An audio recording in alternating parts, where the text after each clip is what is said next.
સુરત શહેર કોંગ્રેસ દ્વારા સુરત પોલીસ કમિશનરને આવેદનપત્ર અપાયું હતું।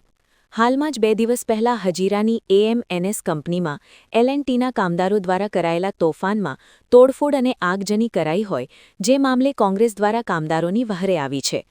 કોંગ્રેસે આવેદનપત્ર આપી જણાવ્યું હતું કે હજીરા ખાતે આવેલ એએમએનએસમાં એલ&ટી ખાતે જે બનાવ બન્યો હતો, આ બાબતે કંપનીઓના સંચાલકો દ્વારા કામદારો સામે ખોટા પોલીસ કેસ કરાવીને ગુના દાખલ કરવામાં આવ્યા છે, જેથી કામદારોને ન્યાય મળે અને કંપનીના સંચાલકો સામે શિક્ષાત્મક કાર્યવાહી કરવામાં આવે તેવી માંગ સાથે સુરત શહેર કોંગ્રેસ સમિતિ દ્વારા પોલીસ કમિશનરને આવેદનપત્ર આપી રજૂઆત કરાઈ હતી। આજે અમે સુરતની અંદર હજીરા ખાતે એમએનએસ કંપની અને એલ&ટી કંપનીની અંદર કામ કરતા કામદારોની બાબત લઈને અહીંયા પોલીસ કમિશનર પાસે આવ્યા છે। કારણ કે આ કામદારો પોતાના હક અને અધિકાર માટેની માંગણી કરી રહ્યા હતા।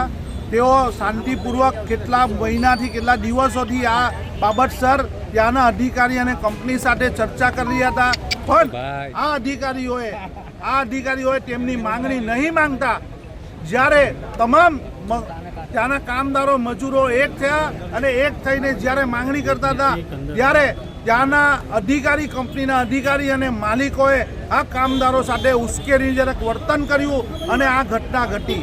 આ ઘટના ઘટ્યા પછી તેઓએ પોલીસ સરકારને દબાણ કરી અને સરકારને દબાણ કરીને આ કામદારો વિરુદ્ધ ગુનો દાખલ કરાવ્યો છે અને એક ગંભીર ગુના દાખલ કરાવ્યા છે।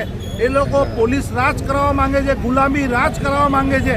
એ અમે નહીં થવા દઈએ। આ ઘટના કેમ ઘટી, આ ઘટનાનું મુખ્ય કારણ શું હતું અને એની અંદર કોણ કોણ જિમ્મેદાર છે એની ઊંડી તપાસ થવી જોઈએ। સિવાય ગરીબ અને નિર્દોષ કામદારોને જેલમાં પૂરવા કરતા આ અધિકારીઓ જેઓએ આ ઉશ્કેરણીજનક કામ કર્યું છે અને કામદારો સાથે અન્યાય કર્યો છે, તેને પણ જેલમાં પૂરવામાં આવે અને આ કામદારોને જલ્દીમાં જલ્દી છોડી દેવામાં આવે એ માંગણી લઈ અને સુરત શહેર કોંગ્રેસ કામદારોના સમર્થનમાં અહીં પોલીસ કમિશનર પાસે માંગણી કરવા આવ્યા છે કે તમે ત્યાંના અધિકારીઓ પણ મને ગુનો દાખલ કરો। ઓકે।